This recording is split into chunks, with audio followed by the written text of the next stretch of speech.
Ah, exorcisms. In the movies, they're Oscar-worthy dramas, cryptic Latin, holy water, the odd 360-degree head turn.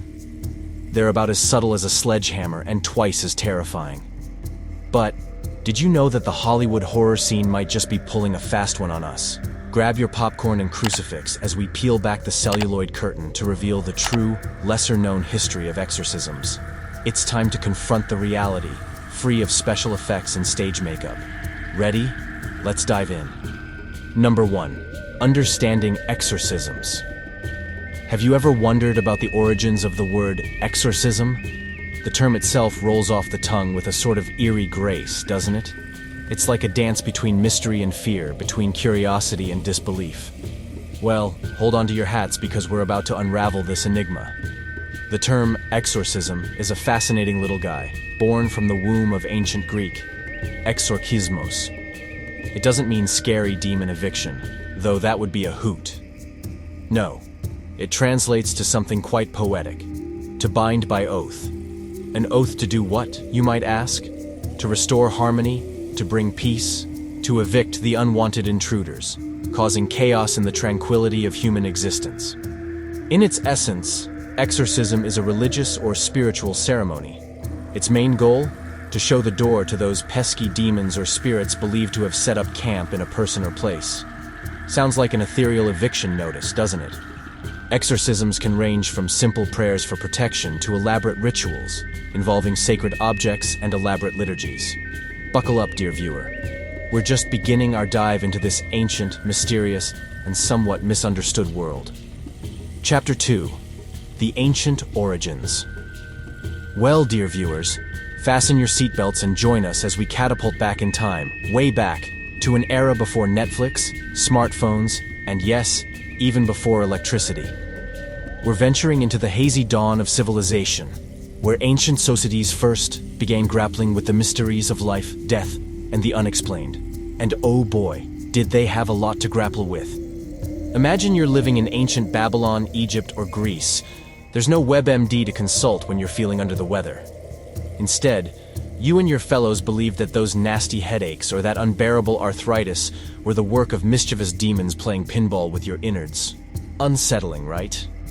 And so, the exorcism, our supernatural eviction notice, was born. High priests, medicine men, and shamanesses became the ghostbusters of their age. With elaborate rituals, incantations that sound like ancient rock song lyrics, and an array of talismans that would make any accessory aficionado green with envy, they'd confront the unseen, seeking to soothe the tormented souls and bodies of their kin. Thus, from this eerie cradle of human civilization, sprang the timeless practice of exorcisms, setting the stage for millennia of spiritual showdowns. Get ready, because things are about to get even more fascinating as we dive into exorcisms across different religions in our next chapter. Chapter 3. Exorcism across religions. Well, fasten your seatbelts, folks, because we are about to embark on an intriguing journey across continents, cultures, and yes, millennia. Our mission? To explore the fascinating world of exorcism within the tapestry of major world religions. Remember, like a spicy curry or a rich risotto, every culture brings its own flavor to this ancient practice. Christian exorcisms. Starting with Christianity, the cornerstone religion of many a Western civilization. Jesus Christ himself was described in the New Testament as performing exorcisms, driving out the unclean spirits. Now that's a powerful endorsement from the very top.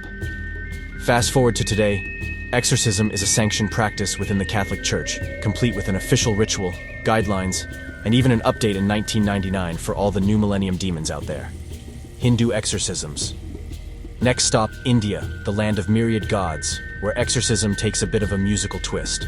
Hindu exorcisms often involve powerful mantras, usually sung, coupled with specific rituals to coax or compel the possessing spirit to take a hike. Sometimes it's about making peace with the spirit. Who said all spirits are bad-mannered, eh? Islamic exorcisms. Heading over to the Islamic world, the Quran plays a pivotal role in exorcisms, or ruqya as they're called. Imagine it like this. The Quranic verses are like beautiful, divine poetry that the jinn, the supernatural creatures, simply can't resist. In the face of such profound verses, The jinns are believed to relinquish their hold. It's power. It's poetic. It's exorcism, Islamic style. Jewish exorcisms. Our final destination is Judaism, which sees exorcisms more like a relic of the past. But when they were practiced, it was all about charms, amulets, and incantations. Like a grandpa's vintage watch, they're not common now, but they sure do tell a captivating story. And there you have it, a whirlwind tour of the spiritual world of exorcisms across 4 major religions. It's a testament to how we, as different cultures, try to make sense of and deal with the unseen. Chapter 4. Exorcisms in the Contemporary Era. Alright folks, let's fast forward through time and land smack dab in the middle of the 21st century. It's a world of smartphones, artificial intelligence, and TikTok dances. But guess what's making a roaring comeback? You've got it. Exorcisms. Imagine this. It's not just in secluded, dusty corners of the world that exorcisms are thriving. No, Siri. The practice is very much alive in the buzzing metropolis too. It's quite an enigma, isn't it? The heart of civilization entwined with age-old spiritual rituals. The star player in this revival? The Roman Catholic Church, ladies and gentlemen. This prestigious institution is schooling new generations of exorcists in a bid to meet a surprisingly high demand. People are dialing up exorcists like they order pizza, seeking help for what they believe to be supernatural afflictions. Intriguingly, the Vatican officially recognized exorcism as a sacrament in 2014, meaning it's as significant as a baptism or a wedding. Imagine that.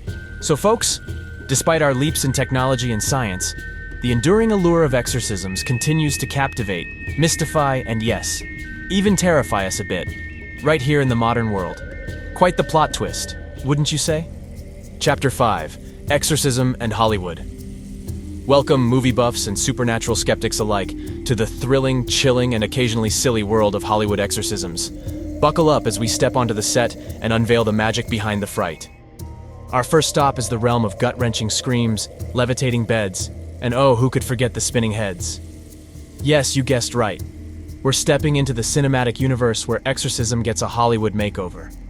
Now don't get us wrong. Hollywood has given us some truly iconic moments. But let's be clear, friends.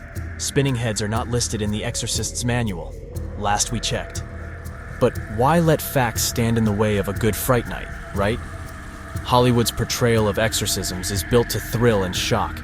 It's about keeping you on the edge of your seat, clutching your popcorn, rather than providing a documentary-style exposition. The cinematic exorcisms often kick off with an innocent, usually a young girl, suddenly imbued with a predilection for speaking in tongues or an uncanny ability to channel the spirit of an ancient demon. Add a generous dose of sinister voices, supernatural strength, and things that go bump in the night, and voila, the stage is set. But remember, amigos, the reality of exorcism is rooted more in solemn religious rituals and less in special effects and adrenaline-pumping jump scares.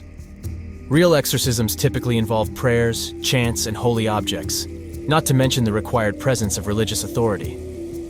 In the end, Hollywood offers us a spectacle, a dramatized version of exorcisms that make our hearts race and palms sweat. But the truth behind exorcisms? Well, it's a different movie altogether. As we draw the curtains on our Hollywood tour, remember to check under your bed tonight. Not for lurking demons, but for those popcorn kernels you dropped during the scariest scenes. Stay tuned for our next chapter, where we separate the fact from the fiction. Chapter 6. Fact versus Fiction. Now, let's debunk the myth. While Hollywood loves to spice things up with green vomit and head spinning, real-life exorcisms are usually less cinematic. But don't let the lack of special effects fool you. The reality is a cocktail of psychology, faith, and culture that could leave anyone stirred, if not shaken. So, next time you watch an exorcism movie, grab your popcorn, but leave your misconceptions at the door. Remember, truth, just like our friendly neighborhood ghost, comes in many shades. And not all of them make it to the silver screen.